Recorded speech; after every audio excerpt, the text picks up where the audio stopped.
Doctora, cuando apagué el respirador de Carmen, conté hasta 8. 8 minutos. Ese es el tiempo que tarda un ser humano en morir, cuando dejas de respirar artificialmente. Lo sé porque soy enfermera. Fui enfermera durante 40 años, y en esos 8 minutos, mientras sostenía la mano de mi mejor amiga y la veía irse, no sentí que estuviera matándola. Sentí que finalmente la estaba dejando morir.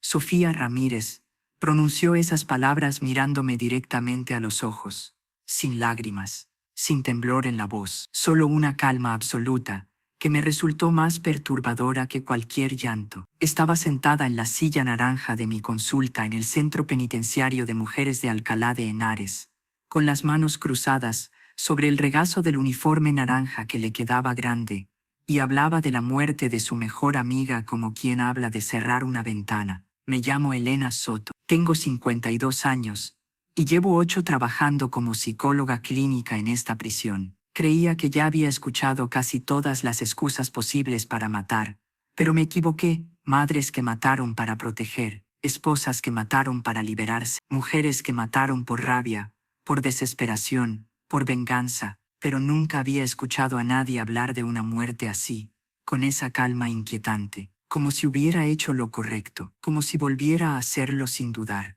Era un jueves de marzo. Recuerdo el día porque los jueves siempre hay visitas familiares en la prisión, y el ambiente se pone tenso. Hay mujeres que esperan esas visitas toda la semana y hay otras que las temen. Sofía había llegado a mi consulta directamente del patio, donde, según me había dicho la guardia Torres, se sentaba sola en un banco durante la hora de recreo sin hablar con nadie, no porque las demás internas la rechazaran, sino porque ella las rechazaba a ella. Es la más educada de todas, me había dicho Torres mientras la acompañaba por el pasillo. Da los buenos días. Dice gracias, pero no quiere amigos, no quiere conversación, solo quiere, no sé, estar sola con lo que sea que esté pensando.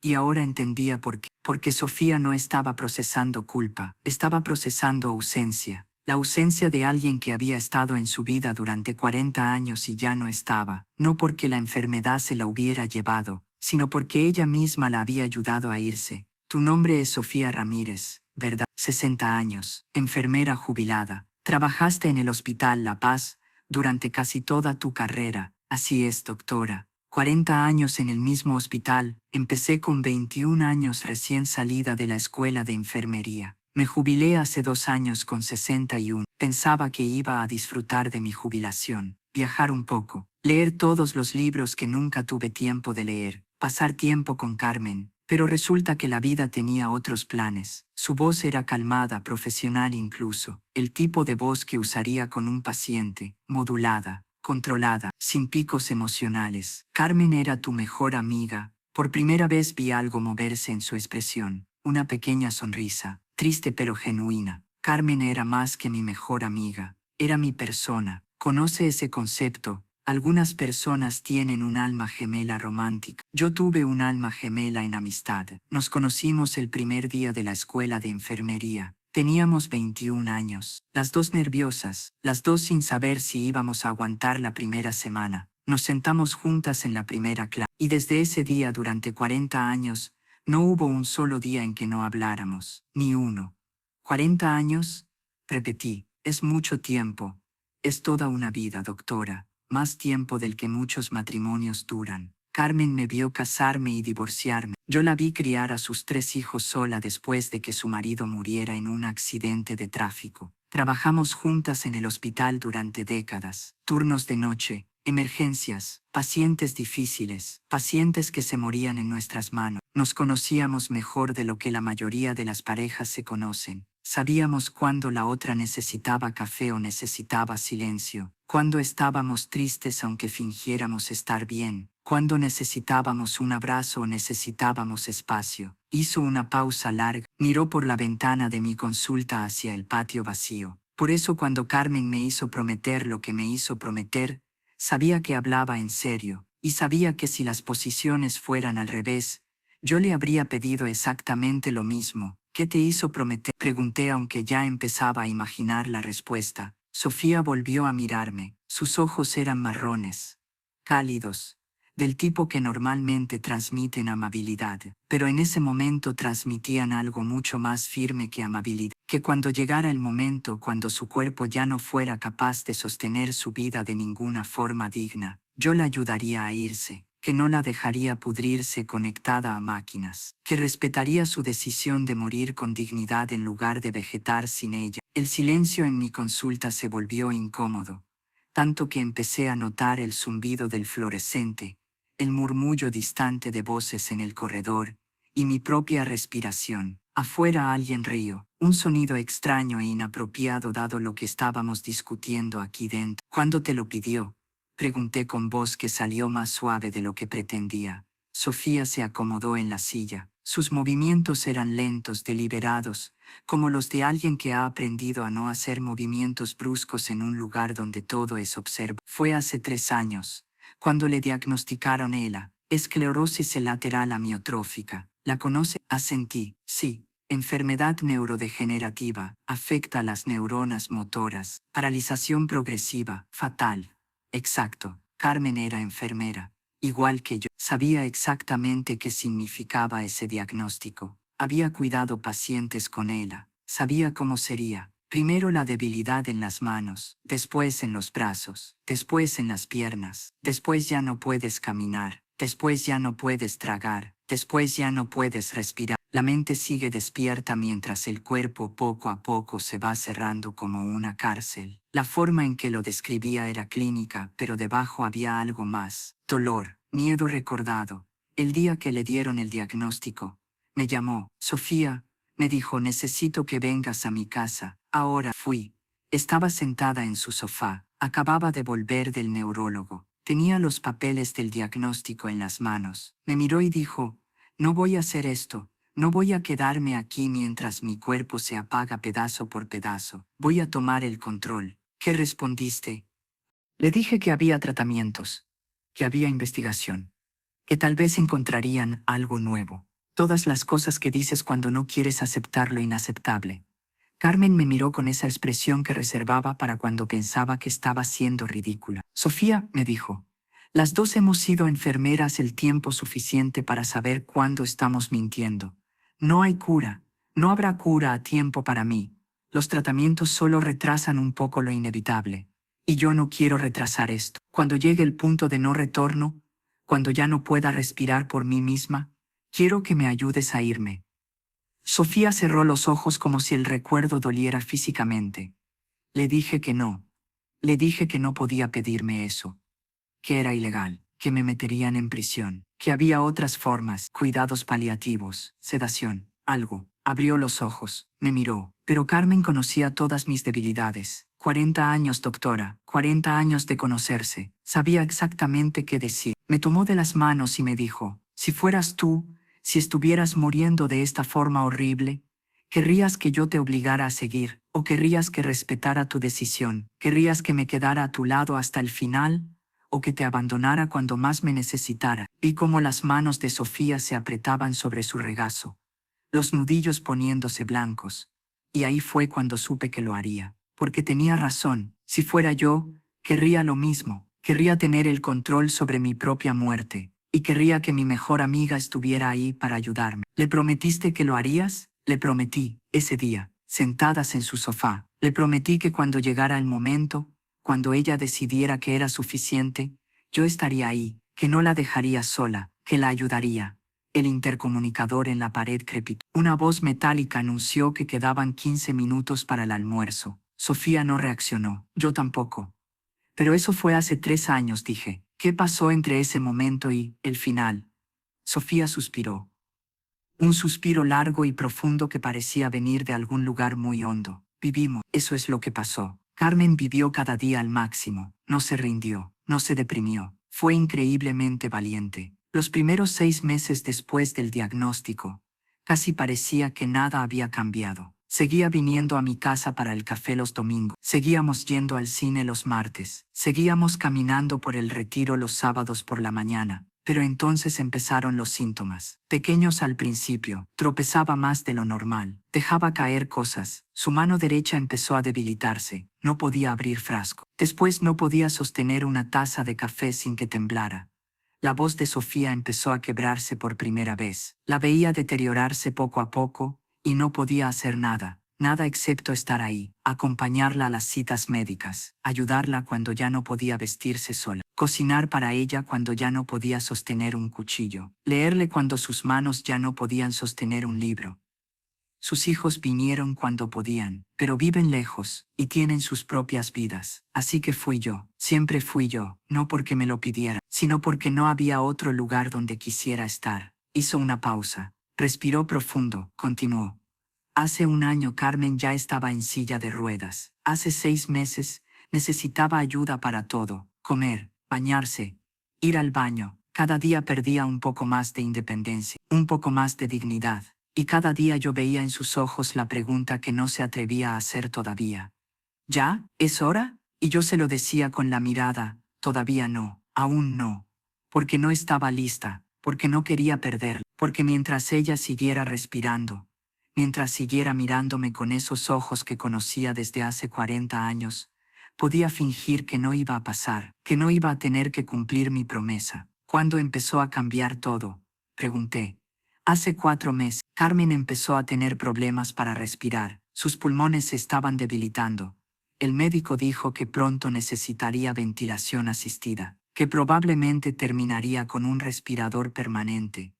Carmen me llamó esa noche. Apenas podía hablar. Sus palabras salían en susurros entrecortados. Sofía, me dijo, esto es lo que te dije. Cuando llegue a esto no quiero seguir. Prométeme otra vez que cumplirás tu palabra. Se lo prometí otra vez con el corazón rompiéndose por dentro. Y me quedé con esa promesa clavada. Sofía se limpió una lágrima que había empezado a caer. La primera que veía desde que había entrado a mi consulta.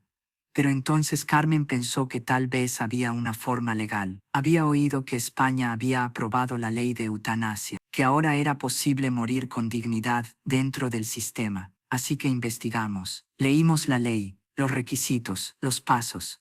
¿Y? Pregunté, aunque ya sabía que la respuesta no iba a ser buena.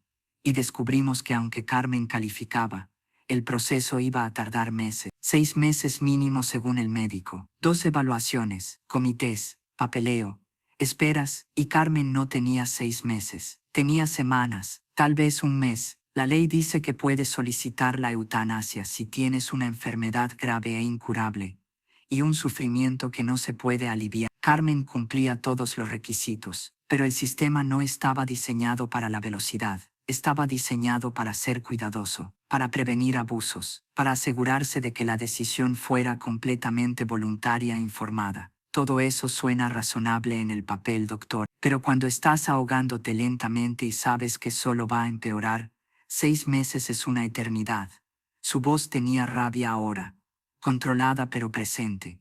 Intentamos de todas formas. Carmen inició el proceso, habló con su médico, firmó todos los papeles, pero antes de que pudieran programar la primera evaluación oficial, sus pulmones colapsaron. Sofía cerró los ojos. Fue un martes por la noche. Me llamó su hijo mayor, Javier. Sofía, mamá está en el hospital. No puede respirar. La han intubado. Está en la UCI. Fui inmediatamente. Cuando llegué, Carmen estaba conectada a un respirador, consciente pero incapaz de hablar. Había un tubo bajando por su garganta, máquinas respirando por ella, monitores pitando, enfermeras yendo y viniendo. Me senté a su lado, tomé su mano, la única parte de su cuerpo que todavía podía mover un poco. Me miró, y en sus ojos vi todo: terror, súplica, recordatorio de mi promesa. El médico me habló afuera, joven, 30 y tantos, bien intencionado. La situación es grave, me dijo.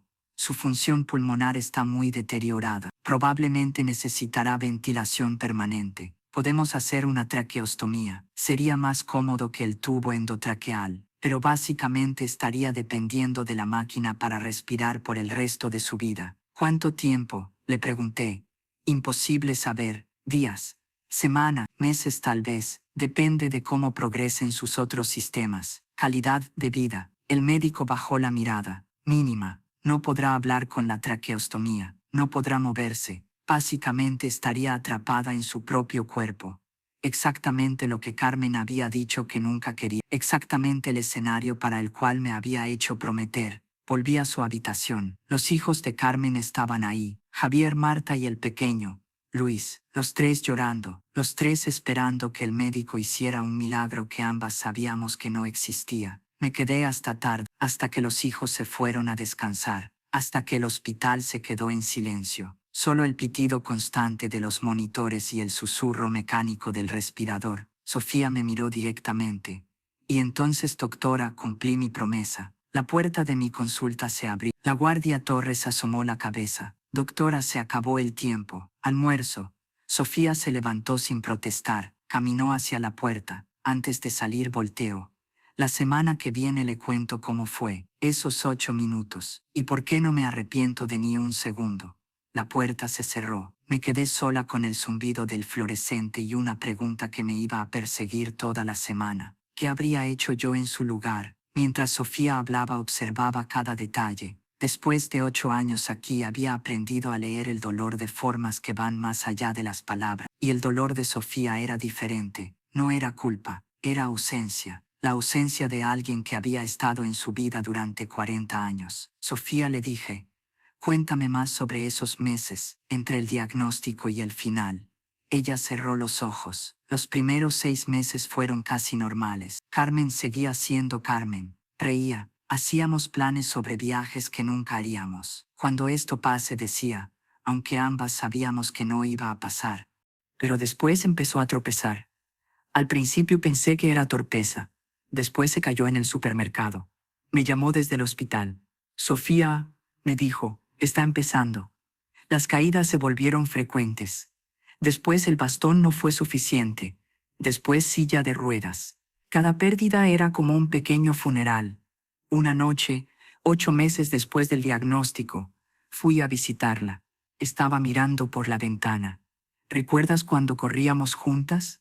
Los domingos en el retiro. Nunca supe que era la última vez. Si lo hubiera sabido, habría corrido más despacio. La voz de Sofía se quebró.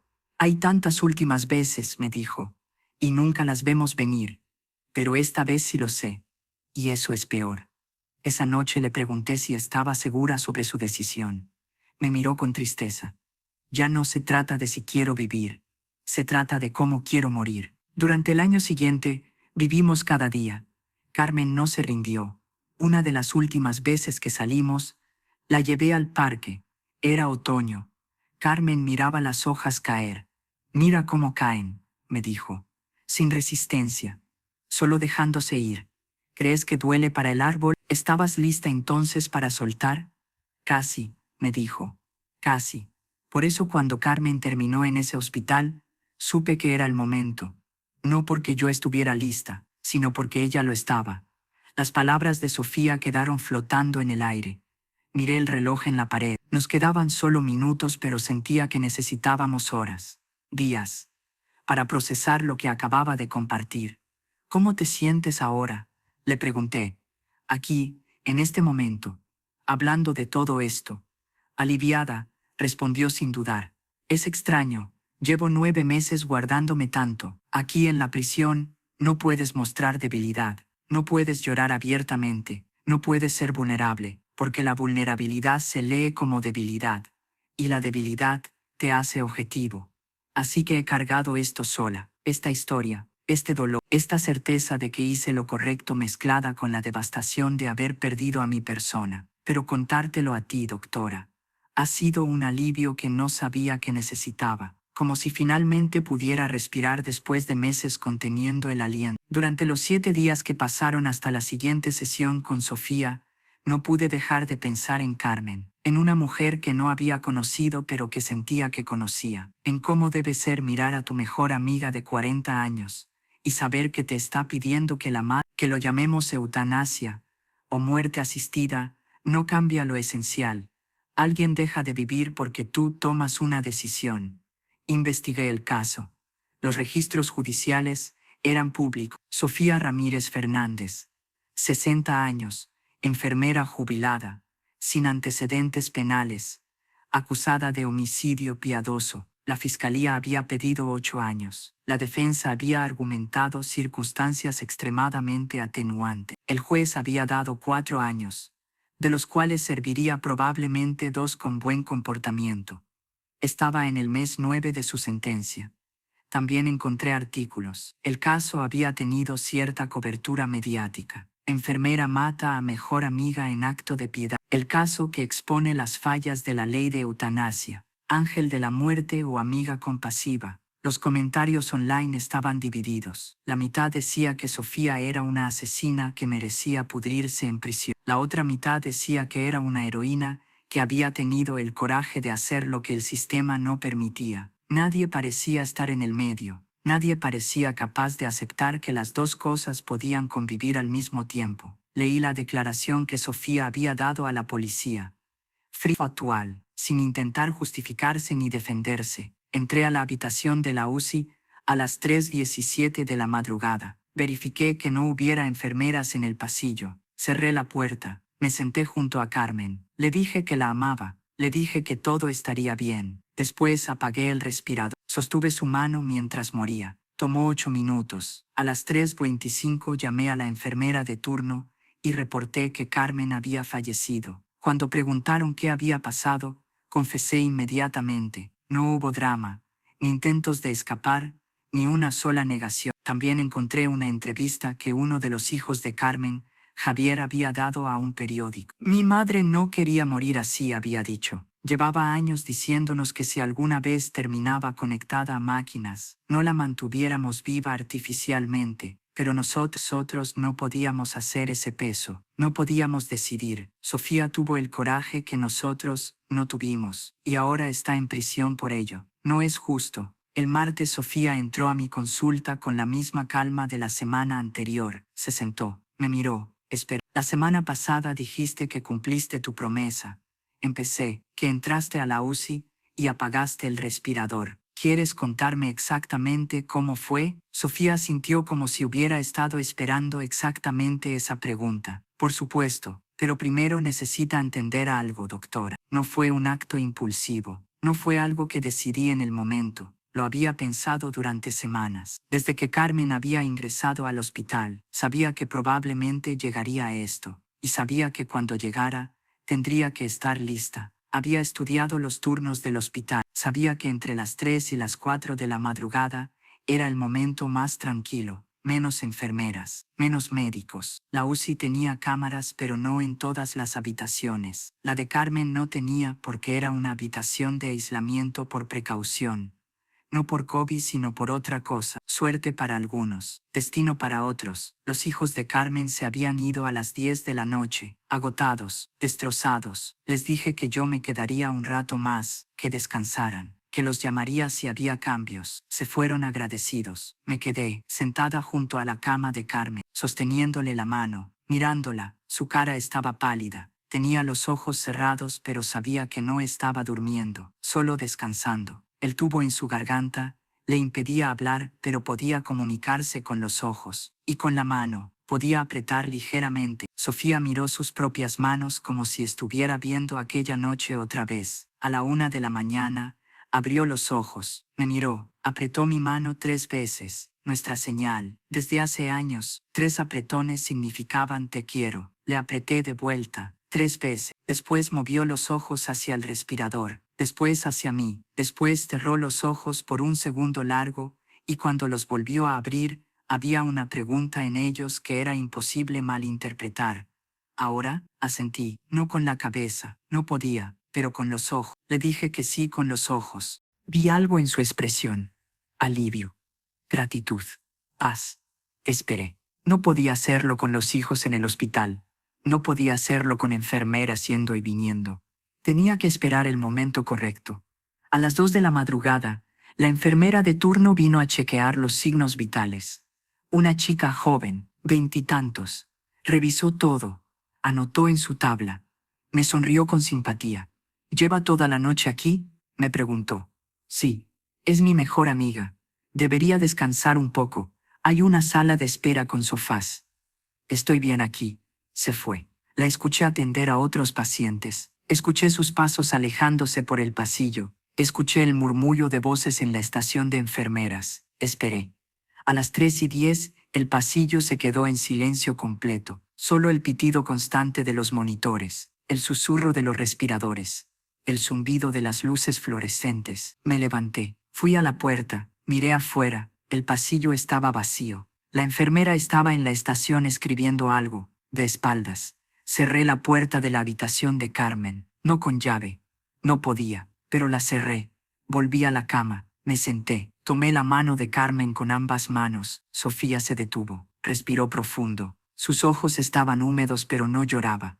Le dije, Carmen, te amo. Has sido la persona más importante de mi vida durante 40 años. Has hecho de mi vida algo mejor, algo más rico, algo más lleno. Y ahora voy a hacer esto por ti porque es lo que me pediste, porque confío en que sabes lo que quieres, y porque te amo demasiado para dejarte sufrir más. Carmen me miró, apretó mi mano. 3 veces, te quiero. Le apreté de vuelta, 3 veces. Después me levanté, caminé hacia el respirador. Era una máquina grande, intimidante, tubos y cables, y pantallas digitales mostrando números que entendía perfectamente después de 40 años de enfermería. Presión, volumen, frecuencia respiratoria. Había un botón rojo, protegido por una pequeña tapa de plástico transparente. El botón de apagado de emergencia, para casos en que necesitas detener la máquina inmediatamente. Levanté la tapa de plástico, mi mano temblaba. Después de todo ese tiempo preparándome, mi mano temblaba. Miré a Carmen una última vez. Ella me miró de vuelta, y entonces hizo algo que nunca olvidaré. Sonrió, o al menos intentó sonreír con los ojos porque no podía con la boca por el tubo. Pero la vi paz en esa sonrisa. Presioné el botón. El respirador emitió un pitido agudo de alarma. Después se detuvo. El susurro mecánico de aire siendo bombeado hacia los pulmones de Carmen se detuvo. Los monitores empezaron a sonar, alarmas, pitidos urgentes, números bajando en las pantallas. Me senté rápidamente junto a Carmen otra vez. Sostuve su mano. Presioné el botón de llamada en la pared para hacer que las alarmas parecieran parte del mal funcionamiento. Y entonces empecé a contar en silencio. 1. El pecho de Carmen subió una vez más, usando el aire que quedaba en sus pulmones. 2. Sus ojos seguían abiertos, mirándome. 3. Le hablaba, le decía cosas que habíamos vivido. ¿Recuerdas el primer día en la escuela de enfermería? ¿Recuerdas cuando nos reíamos tanto que la profesora nos sacó de clase? ¿Recuerdas todas esas noches de guardia tomando café horrible de la máquina? 4. Sus dedos apretaban los míos, más débil ahora. 5. Le cantaba bajito, una canción que solíamos cantar, una tontería de cuando éramos jóvenes. 6. Su respiración se volvió superficial, su pecho apenas se movía. 7. Sus ojos empezaron a cerrarse, no por voluntad, por falta de oxígeno. 8. Su mano en la mía se relajó completamente. Los monitores emitían un sonido continuo ahora, la línea plana, un sonido que reconocí sin pensar incluso antes de darme cuenta de lo que significaba, el sonido de la muerte. Sofía se limpió las lágrimas que ahora caían libremente. Me quedé ahí, sosteniendo su mano, mirando su cara. Parecía en paz, finalmente en paz después de meses de sufrimiento. La puerta se abrió bruscamente. La enfermera de turno entró corriendo. ¿Qué pasó? Me levanté. Le di espacio. No sé. De repente el respirador dejó de funcionar y ella se fue. La enfermera revisó rápidamente, presionó botones, miró los monitores. Después me miró con confusión. El respirador está apagado. ¿Quién lo apagó? Yo, respondí tras un segundo. La miré a los ojos sin bajar la vista. Fui yo. Puedo imaginar la escena, dije suavemente. ¿Qué pasó después? La enfermera se quedó helada. No sabía qué decir. Llamó al médico de guardia. Llamó a seguridad. En minutos había gente en la habitación. Preguntas, acusaciones, confusión. El médico me preguntó directamente. ¿Usted apagó el respirador? Sí. ¿Se da cuenta de lo que ha hecho? Sí. ¿Por qué? Porque ella me lo pidió, porque llevaba meses sufriendo, porque no quería vivir conectada a una máquina, porque la amo y era lo correcto. Sofía me miró. No intenté huir ni mentir, tampoco justificarme, solo esperé a que llamaran a la policía. Me senté en la sala de espera. Cuando llegaron fui con ellos voluntariamente. En la comisaría me leyeron mis derechos. Me hicieron preguntas. Les conté todo, exactamente lo que pasó, por qué lo hice, cuánto tiempo lo había planeado, todo. El detective que me interrogaba era un hombre de 50 y tantos. Se llamaba Inspector Ruiz. Me miró durante mucho tiempo después de que terminé mi declaración. Señora Ramírez, me dijo, Entiende que esto es homicidio. Entiendo que técnicamente es homicidio, pero no en mi corazón. La ley no funciona con lo que usted siente. Lo sé. ¿Se arrepiente? No. Esa respuesta pareció sorprenderlo. ¿Ni siquiera ahora que sabe que irá a prisión? No, porque Carmen está en paz, y eso es todo lo que me importa. El silencio en mi consulta era absoluto. Podía escuchar mi propio corazón latiendo. ¿Los hijos de Carmen? Pregunté. ¿Cómo reaccionaron? Sofía sonrió tristemente. Esa fue la parte más difícil, doctora. Más difícil que la prisión. Más difícil que el juicio. Ver el dolor en sus caras. Javier llegó al hospital a las 5 de la mañana. Le habían llamado para decirle que su madre había fallecido. Cuando le dijeron cómo, se quedó en shock. Al principio estaba furioso. ¿Cómo pudiste? Me gritó. ¿Cómo pudiste matarla? Le dije la verdad. Porque tu madre me lo pidió. Porque no quería vivir así. Porque tú no podías tomar esa decisión. Pero alguien tenía que hacerlo. Se derrumbó. Lloró como nunca lo había visto llorar. Y después, entre sollozos, dijo algo que nunca olvidaré. Gracias. Odio que lo hicieras, pero gracias por tener el coraje que yo no tuve. ¿Y los otros hijos? Marta me odió. Al principio, dijo que había robado más tiempo con su madre, que no tenía derecho. Luis, el menor, no dijo nada, solo lloró, pero en el juicio los tres testificaron a mi favor. Dijeron que su madre había expresado claramente su deseo de no vivir conectada a máquinas, que había hablado conmigo sobre sus deseos de final de vida, que creían que yo había actuado con compasión, aunque fuera ilegal. El fiscal argumentó que la ley existía por una razón, que no podíamos permitir que la gente decidiera por sí misma cuándo otra persona debía morir, sin importar las circunstancias, que eso era una pendiente resbaladiza hacia el abuso. Mi abogado argumentó que España había aprobado la ley de eutanasia precisamente porque reconocía el derecho de las personas a morir con dignidad, que el sistema había fallado a Carmen al ser demasiado lento, que yo había actuado en el espíritu de la ley aunque técnicamente violara la letra. ¿Qué dijiste tú? Pregunté. ¿Testificaste? Sí. El último día. Me subí al estrado y le dije al juez exactamente lo que le estoy diciendo a usted.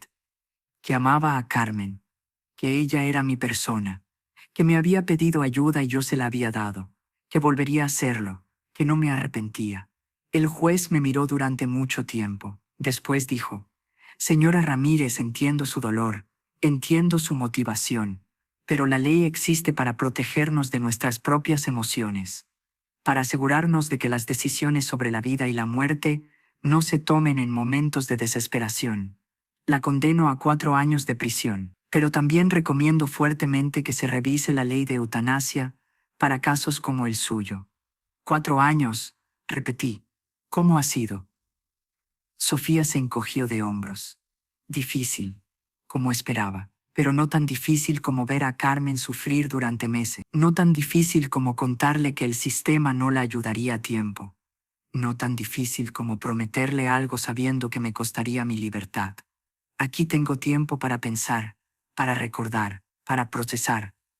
Las otras internas me preguntan a veces por qué estoy aquí. Cuando les digo, algunas me miran con horror, otras con comprensión. Una mujer, que mató a su marido abusivo después de 20 años de palizas, me dijo: Tú mataste por amor, yo maté por supervivencia. Las dos estamos aquí, pero solo una de nosotras duerme tranquila. ¿Tú duermes tranquila? Sí, doctora, duermo sorprendentemente bien, porque sé que Carmen no está sufriendo.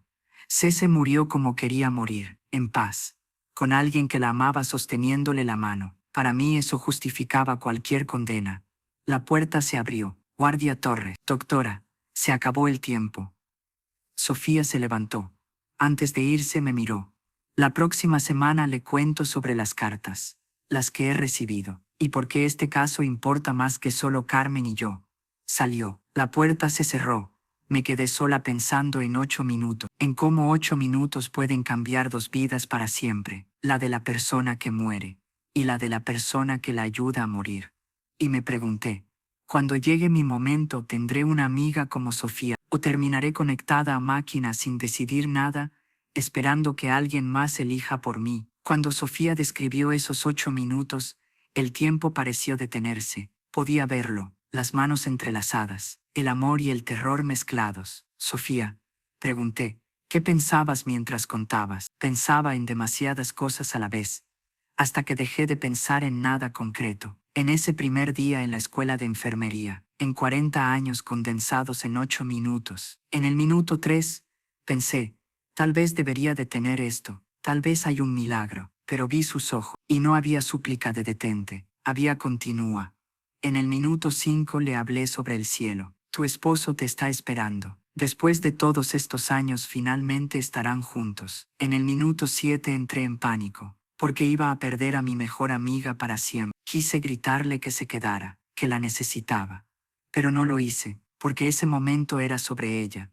En el minuto 8, su mano se relajó. Los monitores emitieron ese sonido continuo. Sentí alivio porque ya no sufría, y devastación porque ya no estaba. Sofía se cubrió la cara. Lloró en silencio.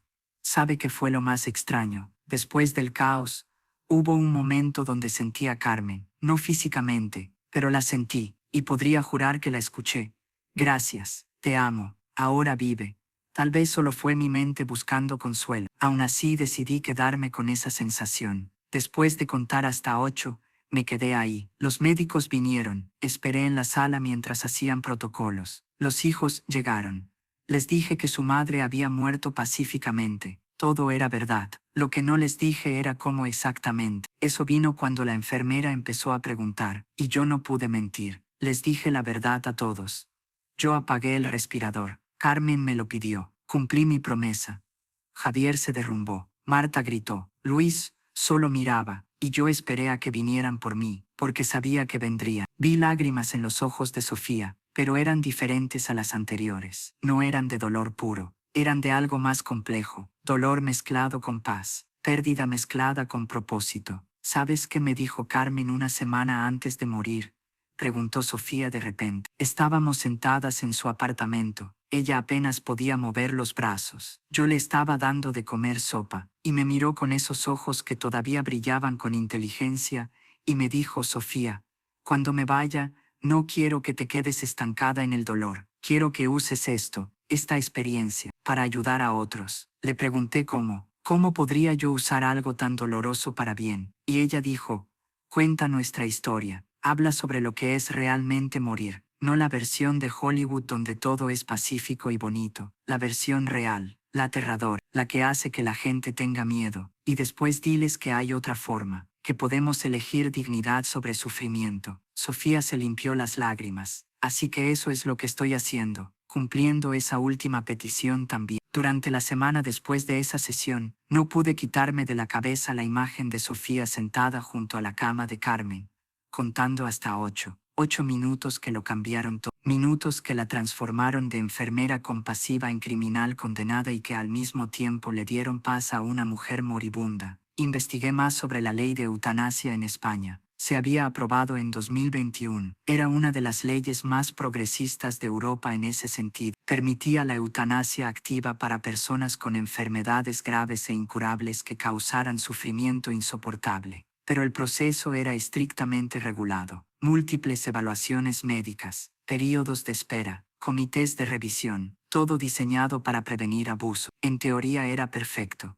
En práctica, para alguien como Carmen que se deterioraba rápidamente, el proceso era demasiado lento, una compasión atrapada en trámites y tiempos que no se adaptaban a la urgencia de Carmen. También busqué estadística. Desde que la ley se aprobó, aproximadamente 300 personas al año recibían eutanasia legal en España, pero muchas personas, como Carmen, morían antes de poder acceder al proceso. Familias enteras quedaban atrapadas en decisiones imposibles, como la que enfrentó Sofía. Encontré foros online, grupos de apoyo para familias de pacientes terminales. Los comentarios me destrozaron.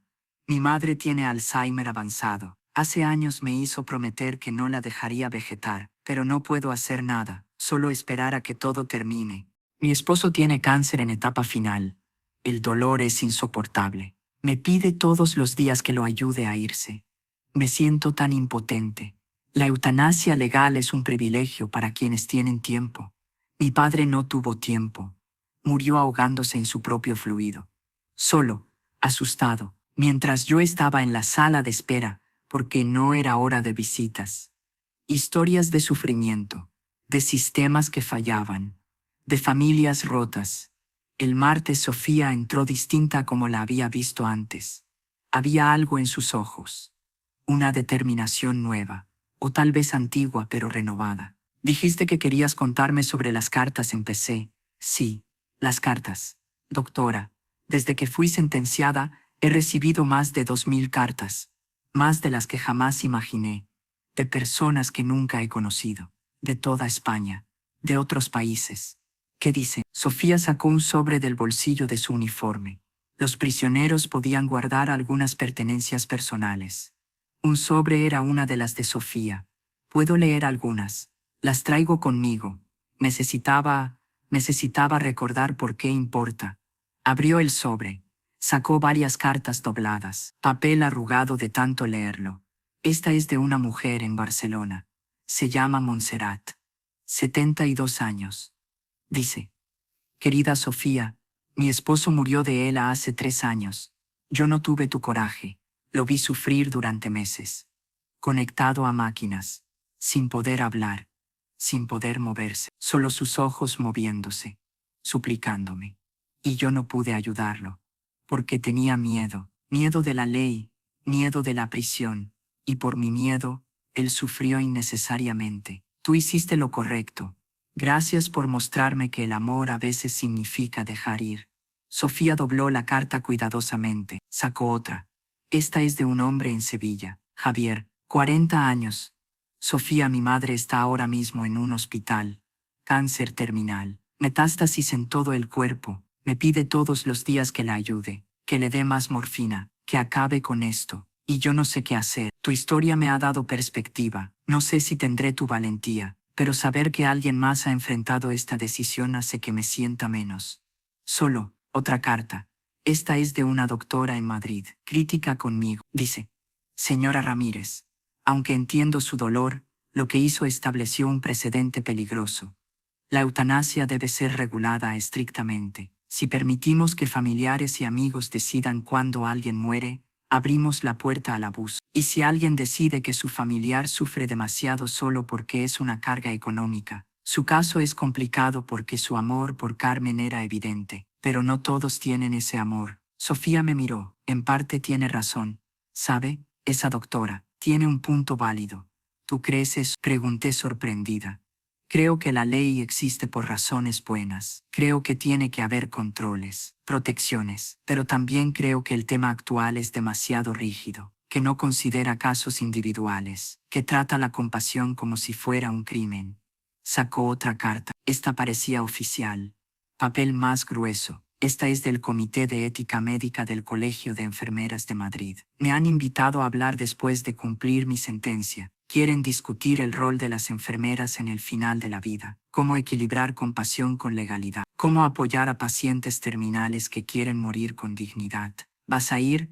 Sí, porque este caso no es solo sobre mí y Carmen, es sobre todas las Carmenes que vendrán después, es sobre cambiar el sistema para que nadie más tenga que elegir entre la ley y el amor. Me acomodé en mi silla. Sentía que estábamos llegando al núcleo real de por qué Sofía me estaba contando todo esto. Sofía, ¿qué quieres que pase ahora? ¿Qué esperas lograr? Ella pensó por un momento largo. Quiero que la ley de eutanasia sea reformada. Quiero que los procesos sean más rápidos para personas en situaciones críticas como Carmen. Quiero que haya evaluaciones de emergencia. Que si un paciente terminal dice, no puedo más, y hay documentación clara de su deseo de morir, se le permita hacerlo en días, no meses. Quiero que las familias no tengan que tomar decisiones imposibles. Que si alguien quiere morir con dignidad, el sistema lo facilite en lugar de obstaculizarlo. Y quiero que la gente entienda que eutanasia no es asesinato. Para mí fue un acto de compasión y de amor. Es respetar la autonomía de otro ser humano sobre su propia vida y muerte. Hizo una pausa. Pero sobre todo, doctora, quiero que Carmen no haya muerto en vano. Que su sufrimiento, que mi sacrificio, signifiquen algo, que cambien algo. ¿Crees que lo harán? No lo sé, pero tengo que intentarlo. ¿Qué otra opción tengo? ¿Sentarme aquí en silencio? ¿Servir mi tiempo y después volver a casa y fingir que nada pasó? No puedo hacer eso. Entiendo, dije, y lo entendía incluso más de lo que me habría gustado. Sofía se reclinó en su silla. ¿Puedo preguntarle algo personal, doctor? Claro, si usted estuviera en la situación de Carmen, terminal, sufriendo, sin esperanza de recuperación, ¿querría que alguien la ayudara a irse? Era una pregunta que había estado evitando hacerme a mí misma durante semanas, pero ahora frente a Sofía no podía evitarla más. Sí, respondí honestamente. Creo que sí. No querría estar conectada a máquinas. No querría sufrir innecesariamente. Querría tener control sobre mi propio final.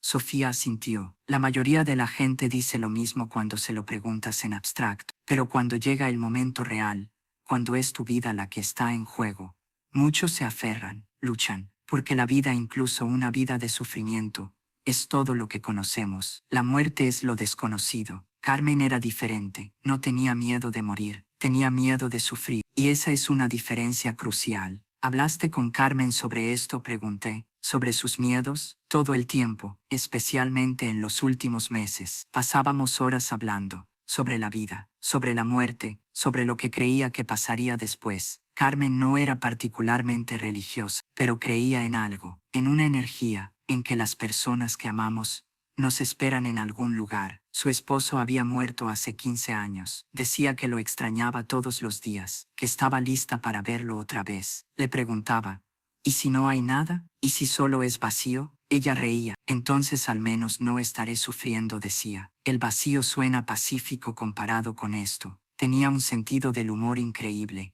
Incluso al final, incluso cuando apenas podía respirar, Sofía sonrió al recordar. Un día, tal vez 2 semanas antes de morir, me dijo, Sofía, cuando esto termine, cuando yo me haya ido, quiero que vivas, de verdad vivas, nada de encerrarte en duelo, nada de pasar todo tu tiempo visitando mi tumba. Vive, por las dos, por todos los años que yo no tendré. Le prometí que lo haría, pero aquí estoy en prisión, no exactamente viviendo. Pero cumplirás tu sentencia, dije, y después tendrás tiempo para vivir, para honrar esa promesa. Eso espero. Tengo 60 años. Si salgo a los 62, todavía tendré tiempo para viajar, para escribir ese libro sobre enfermería que siempre quise escribir, y si puedo, para intentar cambiar algo de todo esto. ¿Un libro? Sí. Quiero documentar casos como el mío, entrevistar a familias que han enfrentado decisiones similares, médicos, enfermeras, expertos en ética. Quiero que la gente entienda la realidad del final de la vida, que rara vez es bonito, casi nunca pacífico y en muchos casos brutal, y que cuando alguien te pide ayuda para terminar ese sufrimiento, cuando esa persona es alguien que amas más que a tu propia vida, la decisión no es fácil. Pero reducirlo solo a la palabra asesinato tampoco es justo. El intercomunicador crepitó. 5 minutos, Sofía, pregunté. ¿Alguna vez dudaste? En esos 8 minutos, ¿hubo un momento en que pensaste en encender el respirador otra vez? Ella pensó cuidadosamente antes de responder. No en esos 8 minutos, pero antes sí, días antes, semanas antes. Cada vez que pensaba en hacerlo dudaba. Me preguntaba si realmente podría, si tendría el coraje. Pero cuando llegó el momento, cuando estuve ahí sosteniendo su mano y viendo paz en sus ojos, no hubo duda. Lo que sentí fue una certeza absoluta. Estaba haciendo lo correcto, por ella, por su dignidad y por su derecho a decidir.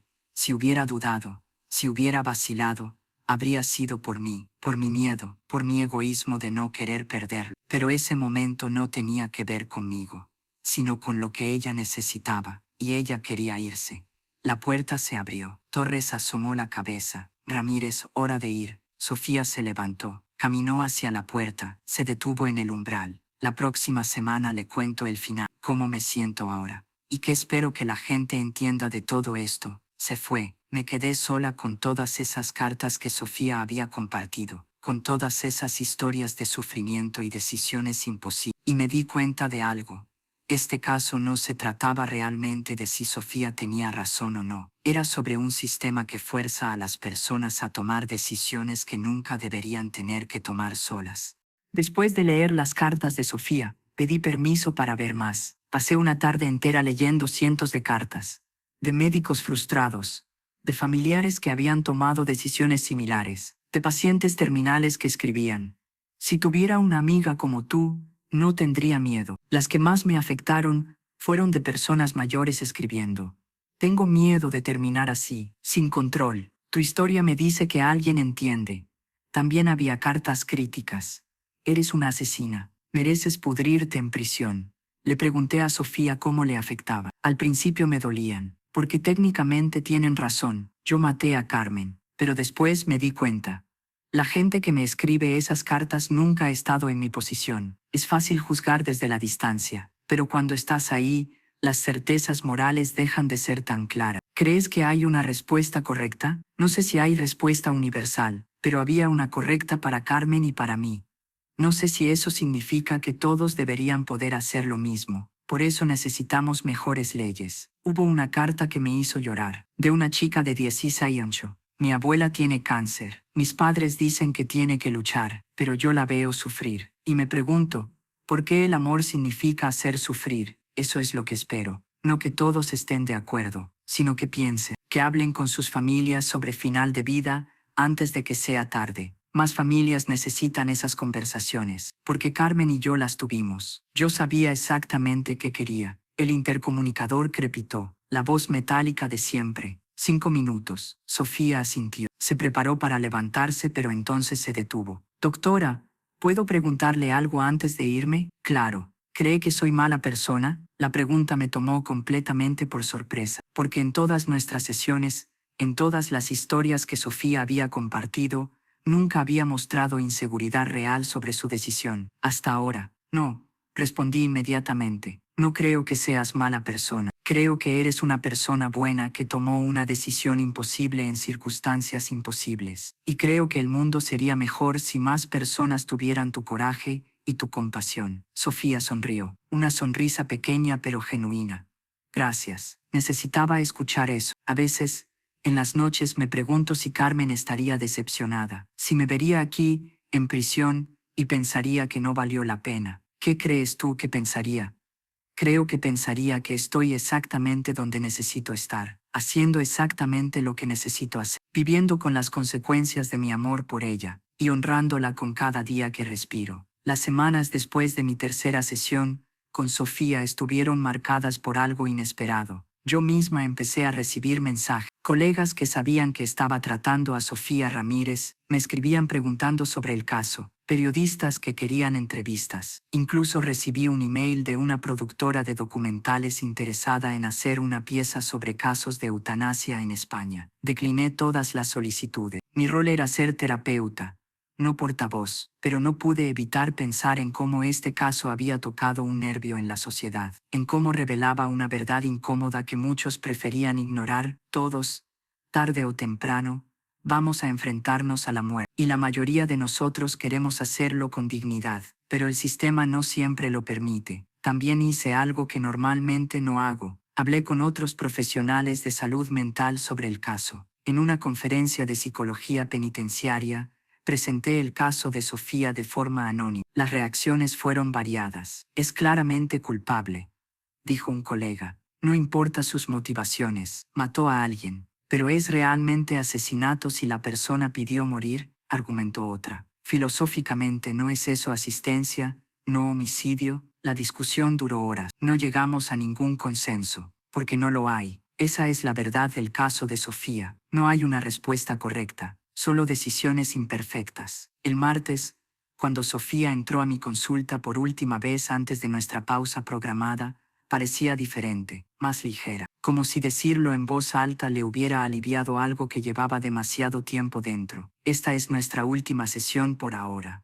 Dije, ¿hay algo más que quieras compartir? Sofía asintió. Sí, quiero hablar sobre Carmen, no sobre su muerte, sobre su vida. Porque creo que nos hemos enfocado tanto en cómo murió que he olvidado hablar de quién fue mientras estaba viva. Me acomodé. Por favor, cuéntame.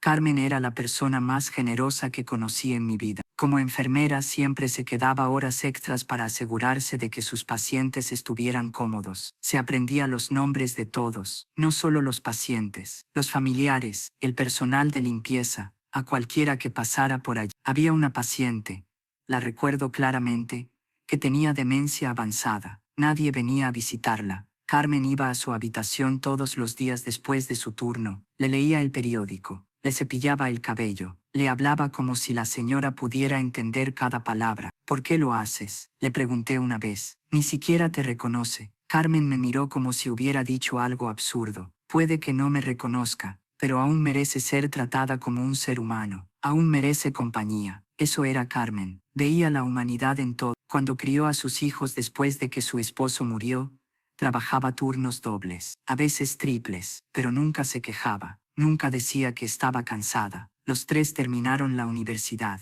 Los tres tienen buenos trabajos ahora. Todo gracias a ella. Y conmigo fue la amiga que todos merecen tener. Cuando me divorcié y pensé que mi vida había terminado, fue Carmen quien apareció con vino y helado y me dejó llorar durante horas. Cuando mi padre murió y yo no podía funcionar, Carmen tomó días libres para estar conmigo, sin que se lo pidiera. Solo estuvo ahí. 40 años de estar presente cuando hacía falta, de aparecer, de importar, de hacer que el mundo fuera un poco mejor, simplemente por existir en él. La voz de Sofía se quebró, así que cuando me pide que la ayude a morir, no era solo una amiga pidiendo un favor, era la persona que había hecho de mi vida algo que valía la pena vivir pidiéndome que la ayudara a terminar la suya con dignidad. Después de todo lo que había hecho por mí y por tantos otros, decir que no simplemente no era una opción. Entiendo, dije suavemente.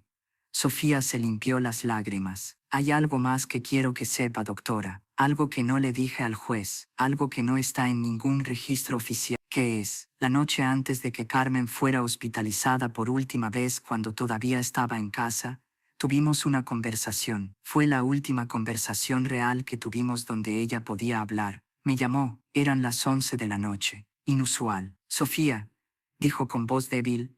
Ven, necesito decirte algo. Fui. Estaba en la cama, muy débil, apenas podía mover los brazos. Me senté junto a ella, tomé su mano. Si mañana me llevan al hospital, me dijo, y las cosas empeoran, y termino en esa máquina, necesito que me prometas algo más, prométeme que no esperarás mucho tiempo, no me dejes sufrir días o semanas conectada a eso. Si ves que no hay vuelta atrás, hazlo rápido, por favor, le prometí, otra vez, sabiendo que probablemente tendría que cumplirlo. Después me dijo algo que nunca olvidaré. Sofía, gracias. ¿Por qué me das las gracias? Por todos estos años. Por ser mi persona. Por hacerme sentir que nunca estuve sola. Y por estar dispuesta a hacer esto por mí. Sé lo que te va a costar. Sé que probablemente irás a prisión. Y aún así estás dispuesta a hacerlo. Ese es el acto de amor más grande que alguien podría darme. Le dije que no era nada, que haría cualquier cosa por ella. No es nada, me corrigió. Es todo. Sofía respiró profundo. Esa conversación, doctora, es lo que me sostiene aquí. Saber que Carmen entendía completamente lo que le estaba pidiendo, que sabía las consecuencias para mí, y que aún así confiaba en que lo haría bien, en que respetaría su decisión. No fue un impulso, no fue confusión, fue una decisión tomada con plena conciencia por dos personas que se conocían desde hacía toda una vida. ¿Le contaste esto al juez? Pregunté. No, porque no había forma de probarlo. Nadie más estaba ahí. Y pensé que sonaría que estaba tratando de justificarme. Pero es la verdad. Te creo, dije, y lo decía en serio. Sofía me miró con gratitud. Doctora Elena, ¿puedo hacerle una última pregunta? Claro. ¿Qué escribirá en su reporte sobre mí? ¿Qué le dirá al sistema penitenciario? ¿Que soy una asesina? ¿Que soy peligrosa? ¿Que merezco estar aquí? Me tomé mi tiempo para responder. Era una pregunta importante. Mi evaluación podría afectar sus oportunidades de libertad condicional. Voy a escribir que eres una mujer de 60 años, que tomó una decisión extraordinariamente difícil en circunstancias extraordinariamente difíciles, que actuaste por compasión, no por malicia, que no representas un peligro para la sociedad, y que el sistema no supo darte una alternativa mejor, y tú pagaste ese vacío. Voy a recomendar programas de rehabilitación enfocados en procesamiento de duelo, no en prevención de violencia, porque no mataste por violencia, mataste por amor, y eso son dos cosas completamente diferentes. Sofía cerró los ojos. Lágrimas cayeron por sus mejillas. Gracias. Eso es, más de lo que esperaba. Es lo que mereces, respondí. Nos quedamos en silencio por un momento. ¿Qué harás cuando salgas?, pregunté, finalmente. Sofía sonrió. Una sonrisa genuina. Viviré. Como le prometí a Carmen, viajaré a Italia. Siempre quisimos ir juntas pero nunca tuvimos tiempo. Iré por las dos. Escribiré ese libro. Hablaré en conferencias si me invitan. Intentaré cambiar el sistema. Y todos los días le diré a Carmen que la extraño, que hice lo correcto, que su muerte tuvo sentido, porque al final, doctora, no se trata de si lo que hice fue legal o ilegal, se trata de si fue correcto, y en mi corazón, sé que lo fue. Carmen murió en paz, sin dolor, con alguien que la amaba sosteniéndole la mano. Eso es más de lo que muchas personas tienen, y yo le di eso, ese regalo final. ¿Vale 4 años de mi vida? Sí, vale cualquier cosa. La puerta se abrió. Torres, Ramírez, terminamos. Sofía se levantó, me extendió la mano, la estreché, firme, cálida. Gracias por escucharme, doctora, por no juzgarme, por entender, gracias por confiar en mí, respondí. Se fue. Me quedé sola en mi consulta por mucho tiempo después de que se fue, pensando en Carmen, en Sofía, en 40 años de amistad, en 8 minutos que lo cambiaron todo. Y me di cuenta de algo. La pregunta no es si Sofía hizo lo correcto. La pregunta es, ¿por qué un sistema civilizado pone a las personas en posiciones donde tienen que elegir entre el amor y la ley? 3 meses después, recibí una carta de Sofía, breve, escrita en papel de prisión.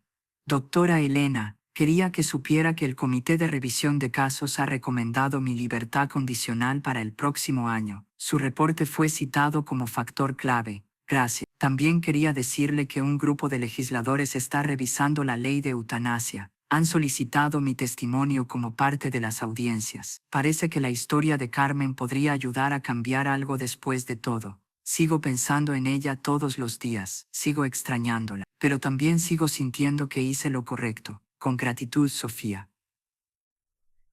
Guardé esa carta junto con todas las otras historias importantes que había recopilado a lo largo de los años. 6 meses después, vi un artículo en el periódico. Propuesta de reforma a ley de eutanasia incluiría procesos de emergencia. El artículo mencionaba el caso de Sofía Ramírez, mencionaba a Carmen, mencionaba las 2000 cartas, mencionaba la necesidad de balance entre protección y compasión. No sé si la ley cambiará, no sé si el caso de Sofía realmente hará diferencia. Pero sé esto. Ella convirtió su dolor en propósito. Convirtió la muerte de su mejor amiga en una oportunidad para ayudar a otros. Y eso al final, es lo único que cualquiera de nosotros puede hacer. Intentar que aquello que nos rompe no termine siendo inútil. Me llamo Elena Soto. Soy psicóloga en una prisión de mujeres. Esta fue la historia de Sofía Ramírez, la enfermera que desconectó el respirador de su mejor amiga. Algunas personas la llamarán asesina, otras la llamarán heroína. Yo la llamo humana, profundamente, dolorosamente humana, y su historia nos obliga a todos a preguntarnos, cuando llegue nuestro momento, cómo queremos morir, y quién decidirá, porque la muerte es lo único garantizado en la vida. Y tal vez, solo tal vez, deberíamos tener voz en cómo llega. En los meses después de las sesiones con Sofía, el caso me cambió. Empecé a hablar con mi hija sobre mis deseos de final de vida. Mamá, ¿por qué me hablas de esto? Estás sana, pero la salud cambia en un instante. Quiero que sepas ahora lo que quiero. Hablamos, y ambas nos sentimos más ligeras. Eso fue lo que aprendí de Sofía, que el amor significa conversaciones difíciles. El día que Sofía fue transferida recibí otra carta. Estoy en un lugar nuevo. Hay un pequeño jardín. Planté rosas. A Carmen siempre le gustaron las rosas. Ayer llamó Javier. He estado en terapia, dijo. ¿Habría tenido yo tu coraje? No lo sé. Tal vez no. Está trabajando en petición de clemencia. Marta leyó las cartas que mamá me escribió. Llamó llorando. Mamá sabía lo que hacía. Y tú le diste paz. Doctora, durante 9 meses pensé que me odiaban. Pero tal vez, con el tiempo, podamos aprender a vivir con esto. No me arrepiento. Cada día aquí es un día que Carmen no tuvo que sufrir. Gracias por escucharme. Sofía, hace un mes, vi un artículo. Congreso considera enmienda a ley de eutanasia. La foto mostraba a Sofía testificando. Había salido en libertad condicional.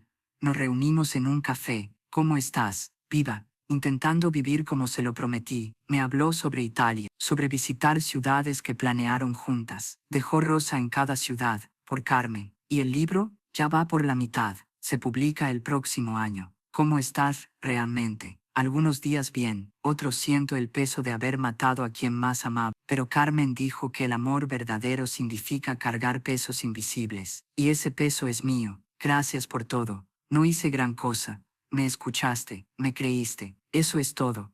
La vi alejarse. Una mujer viviendo en honor de alguien que ya no puede. Después de que Sofía se fue esa última vez, me quedé en mi consulta más tiempo del habitual. El sol empezaba a ponerse. La luz del atardecer entraba por la ventana con barrotes y dibujaba sombras largas sobre el suelo de cemento. Pensé en todas las Cármenes del mundo, las personas que están muriendo en este momento conectadas a máquinas, deseando tener el control que Carmen tuvo. Las personas que tienen ese control gracias a la ley de eutanasia, pero que no pueden acceder a él suficientemente rápido.